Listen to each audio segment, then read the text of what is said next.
let's talk about Chrystia Freeland. Some days that woman is my muse, you know? I look at her and I am just full of jokes and snide comments.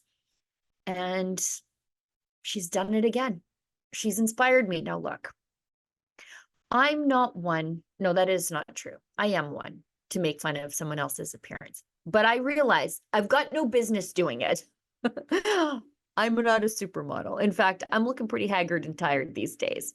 And I have unruly hair. And look, I'm not for everybody. I get a lot of hate for the tattoos. That's fine. I don't care. I'm not for everybody. And I know that. I wish Chrystia Freeland knew that also, because she thought she would excoriate the leader of the opposition, Pierre Poilievre, in the House of Commons for wearing more makeup than she does. I'm not sure. I'm not sure how much makeup she wears. Oh God, what a beautiful freeze frame of that woman. She is just like a gremlin who lives within the economy of this country, just destroying it. And she looks the part right there. Let's listen to this clip and then let me see what sort of things I can allow myself to say on air about what she had to say to the leader of the official opposition.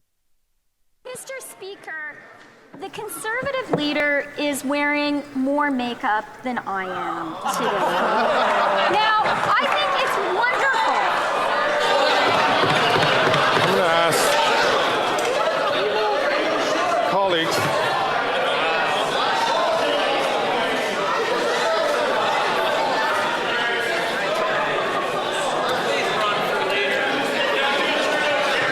Order. Order.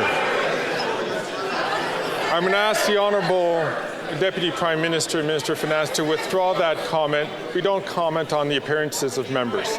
The Honourable Deputy Prime Minister and the Minister of Finance. Mr. Speaker, I'm sorry, I withdraw that comment.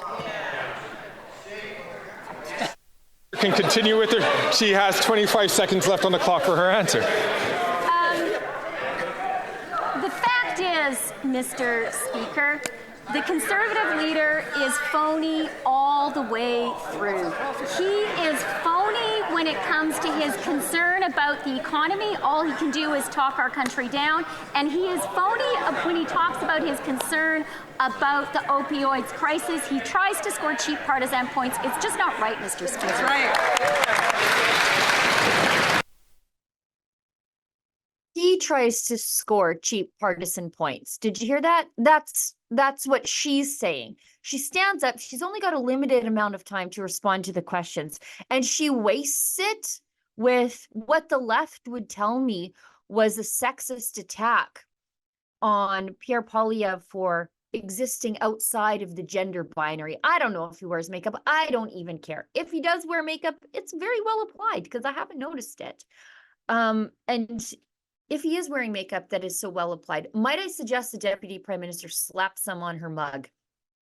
It's interesting, although, that the question was on the opioid crisis, because if you watch Freeland without the sound on, which is the best way to watch Freeland, right? That her noise out of her mouth is just grating. And I say this as a woman whose voice is often described as shrill. Watch her without the sound, because she looks like she's in the throes of some sort of drug addiction. I've seen people doing a little bit of that boogie in downtown Edmonton. And the good thing about Edmonton is we can just snatch those people up and send them to drug treatment these days. Someone get the old butterfly net for her. Look it. Either her inner demons are trying to be her outer ones, or she's in the throes of some sort of Adderall addiction. I don't know what's happening there, but imagine that this is your public persona and you stand up and waste your time in the House of Commons talking about how the leader of the opposition might wear makeup might wear some concealer under his eyes because he's working night and day to try to save the country from the Liberals. Give me a break. Like what a useless comment. She actually thought it would be funny. She stood like that was not off the cuff. I don't think she says all that much off the cuff. I don't think she's an intelligent woman. And I think her time at Reuters would indicate that that much is true. So I think that was like a pre-prepared thing. One of the communications gurus at the government caucus gave her that to read, and she stood up and thought, yeah, I'm going to show him. I'm going to tell a big funny, and I'm really going to stick it to Pierre Poilievre. Instead, she had to withdraw the comment after even it was too much for the partisan Liberal Speaker of the House of Commons, Greg Fergus. So well done. Deputy Prime Minister of Canada, Chrystia Freeland.